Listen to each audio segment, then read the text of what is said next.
Your jaw launches out of your face at high speed like something from the movie Alien. Except you can't control when it goes back in. You're bright pink in an ocean where being invisible keeps you alive. Your snout is a giant flat paddle that smacks into everything. And your teeth are so fragile they shatter like glass. Oh, and you're so rare that fishermen who catch you think they've discovered a new species every single time.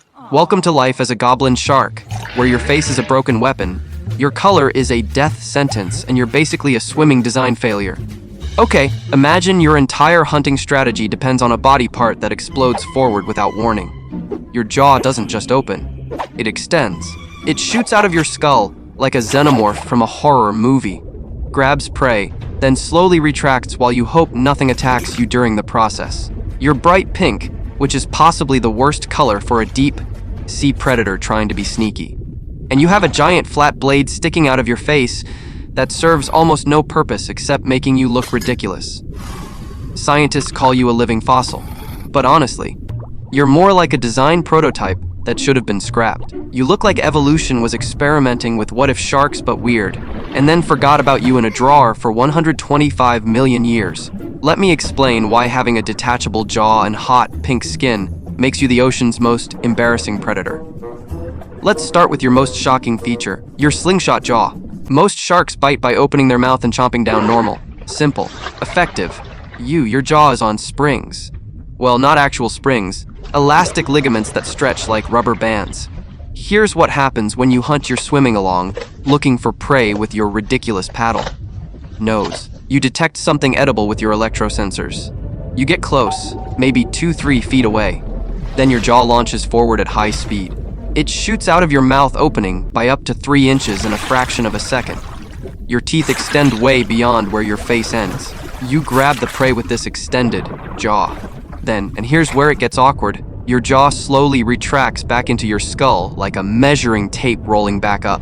Sounds cool, right? Like having a built-in grabber tool. Wrong. Here's why it's terrible problem 1 teen. While your jaw is extended, you're completely vulnerable. You can't defend yourself. You can't bite anything else. Your face is just out there. Problem 2, the retraction is slow. It takes several seconds for your jaw to slide back into place. In the ocean, several seconds is forever. Problem 3, if something hits you while your jaw is extended, you could seriously injure yourself. Imagine getting punched while your mouth is wide open and your jaw is disconnected. Problem 4, you can't use this jaw extension multiple times quickly. It's one shot, then a long reload time. So you've got a hunting weapon that leaves you defenseless, works slowly, and can only be used once per encounter. That's not a superpower. That's a liability with teeth. Now let's talk about your nose, because it's absurd. You have what scientists call a rostrum, a long, flat, Blake extension sticking out of your face. It looks like someone glued a spatula to your head, or like you ran face first into an ironing board and it got stuck there. It's long, about 20% of your total body length. If you're 10 feet long, your nose paddle is 2 feet of that. And here's the thing, scientists don't really know what it's for. The leading theory, it's covered in electroreceptors called ampuller of Lorenzini. These sensors detect the electrical signals that all living creatures produce. So maybe your paddle nose helps you detect prey in the dark, deep sea. That's the nice interpretation. Here's the reality, your nose paddle is a massive problem. It creates drag when you swim, making you even slower than you already are. It makes you less maneuverable because you've got this giant flat thing throwing off your balance. It makes you easier to spot because it increases your profile size. And worst of all, it probably hits things constantly. Imagine trying to swim through a coral reef or rocky area with a 2-foot-long spatula stuck to your face. You'd be banging into everything. Rocks, other fish, the ocean floor, your own prey before you're ready to strike. It's like trying to play basketball while holding a surfboard in front of your face. Your nose isn't helping you, it's handicapping you. Now let's talk about your color, because it's hilariously bad. You're pink. Not gray like most sharks. Not brown or black like camouflage deep-sea creatures. Pink, like bubblegum, like a flamingo, like a child's birthday party decoration. Why are you pink? It's not actually pigmentation. You don't have pink skin cells. You're pink because your skin is semi-transparent and your blood vessels show through. In the deep sea where you normally live, around 4,000 feet down, there's no light. Everything is pitch black, so being pink doesn't matter because nobody can see colors anyway. But here's the problem: you don't stay in the deep sea. You come up to shallower waters around 300 to 900 feet to hunt and feed. And at those depths, there is some light. Dim, yes, but enough to see colors. And you are bright pink. You're possibly the least camouflaged predator in the ocean. You stick out like a highlighter in a library. Any prey looking in your direction sees a glowing pink shark approaching. That's not stealth. That's announcing your presence with a neon sign, and predators that might want to eat you, they see you too. Your color makes you visible to everything. Other sharks. Oh look, pink snack. Large fish. That weird pink thing looks slow and easy. You've got zero camouflage, zero stealth, zero advantage. You're trying to be a sneaky ambush predator while being the most visible thing in the water. Let's talk about your teeth, because they're pathetically weak. You have rows of thin, needle-like teeth that look super sharp and scary. They point slightly inward to help grip slippery prey. Sounds good, right? Wrong. Your teeth are so thin and fragile that they break constantly, like all the time, with normal use. You bite a fish, teeth break. You crunch down on a squid with a hard beak, teeth shatter. You accidentally bite a rock or shell, multiple teeth gone. Your teeth aren't built for strength, they're built for gripping soft prey only, which means you can only eat soft-bodied fish, squid and octopus, small crustaceans with soft shells. You can't eat fish with thick scales, large crustaceans with hard shells, anything with bones that might resist, so you're limited to the softest, easiest prey. And if you accidentally bite something hard, you damage your own mouth and have to wait for teeth to regrow. Other sharks have thick, strong teeth that can crunch through bone and shell. Great whites can bite through sea lion bones. Tiger sharks can eat sea turtles, shell and all. You can barely handle a jellyfish without risking dental damage. Your teeth are made of what might as well be glass. Pretty to look at. Absolutely useless for anything difficult. Here's something both funny and sad. You're so rare that every time fishermen catch you, they think they've discovered something new. You've been discovered multiple times because people keep forgetting you exist. Why? Because you live so deep and are so rare that most fishermen go their entire careers without seeing one. When a goblin shark gets accidentally caught in a deep sea net, the crew freaks out. What is that? Is that an alien? Did we just discover a new species? Then they take pictures, call marine biologists, and make a huge deal about it. And scientists have to say, no, that's a goblin shark. We've known about them since 1898. This happens repeatedly. In 2014, a fisherman in Australia caught one, and the news reported it as an extremely rare living fossil caught for the first time in years. In 2015, another one in Japan. Same reaction. 2016, Gulf of Mexico. Same thing. You're not new. You're just so rare and so weird that people keep treating you like a cryptid. And because you're caught so rarely, scientists have almost no data on you. They don't know how many of you exist, how fast you reproduce, what your population trends are, if you're endangered. You're invisible to science because you're accidentally caught, maybe once or twice per year worldwide. You're basically a myth that occasionally proves it's real, then disappears again. Let's talk about how you move, because it's painfully slow. You're not built for speed. Your body is soft and flabby, not muscular and streamlined like most sharks. Your fins are small and weak, and that giant paddle nose creates so much drag that swimming fast is basically impossible.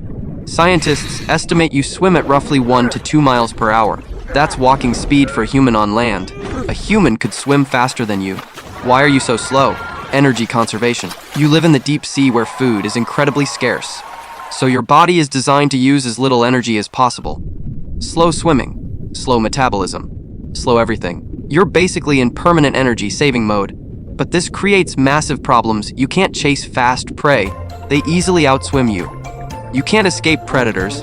They catch you easily. You can't patrol large areas looking for food. You move too slowly to cover much distance. So your entire survival depends on accidentally bumping into prey that's slower than you. Very few things are. Ambushing prey that doesn't notice your bright pink body approaching, hoping nothing decides to eat you because you can't run away. That's not a viable strategy. That's just hoping for the best. Let's talk about how you reproduce. Oh wait, we don't know. Scientists have never observed goblin shark mating. Never seen a pregnant goblin shark give birth. Never found goblin shark nursery areas. Never documented baby goblin sharks in the wild. They think you're oviviviparous, eggs hatch inside the mother, babies born live, but they're not 100% sure. They've caught a few pregnant females and examined them, finding babies inside. But that's literally all we know. We don't know how you find mates in the vast, dark ocean, what mating behavior looks like, how long pregnancy lasts, how many babies you have, what baby goblin sharks do after birth, how fast they grow. It's a complete mystery. And because you're so rare, scientists might never figure it out. You could be doing the weirdest, most interesting mating ritual in the ocean.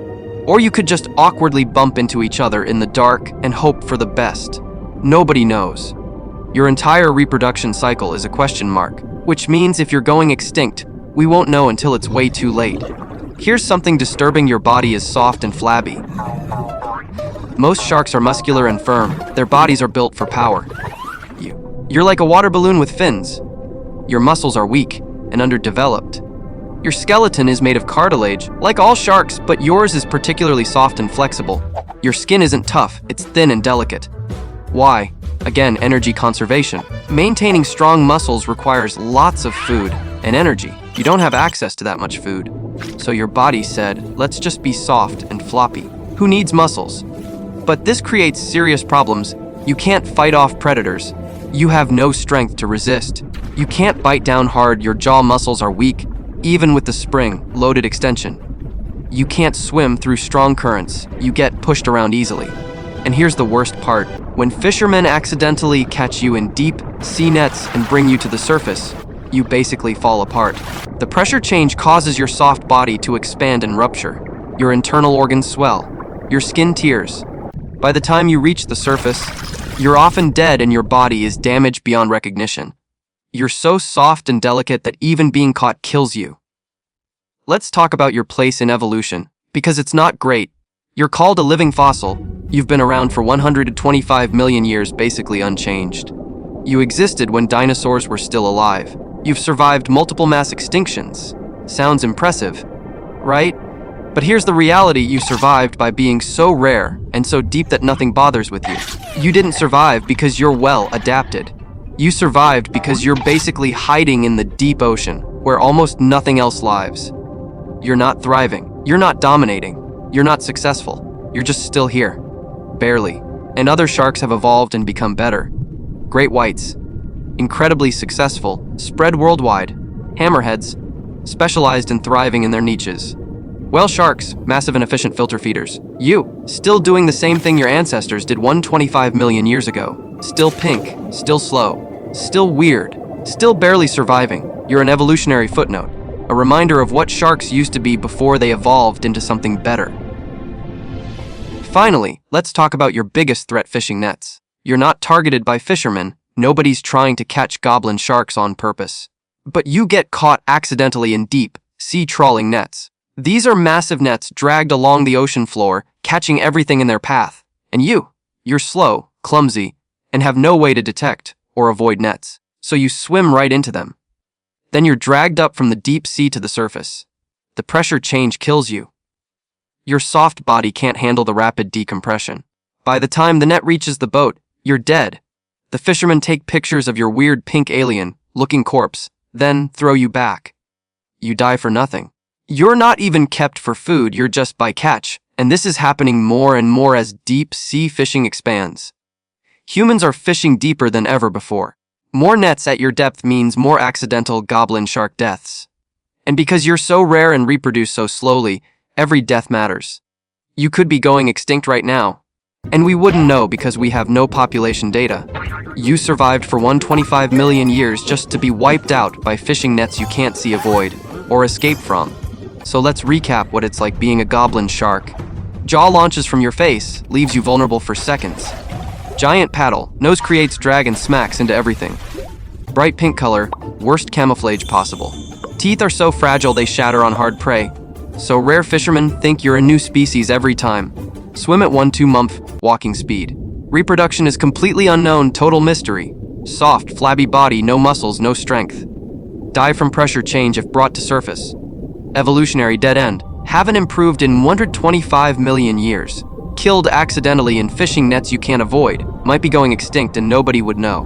Goblin sharks are proof that being ancient doesn't mean being successful. You're not a living fossil, you're a dying fossil. Your face explodes. Your color betrays you. Your teeth break. Your body is weak. You're not adapted for survival. You're just too deep and too rare for anyone to notice you're failing. That's not thriving. That's hiding from extinction in the dark. If you enjoyed learning about the ocean's pink disaster, smash that like button and subscribe for more Why It Sucks to Be videos! Drop a comment what's worse, having a jaw that explodes from your face, or being bright pink in the ocean. Both are terrible. Thanks for watching. And remember, sometimes having a spring-loaded jaw just means you're a walking design failure.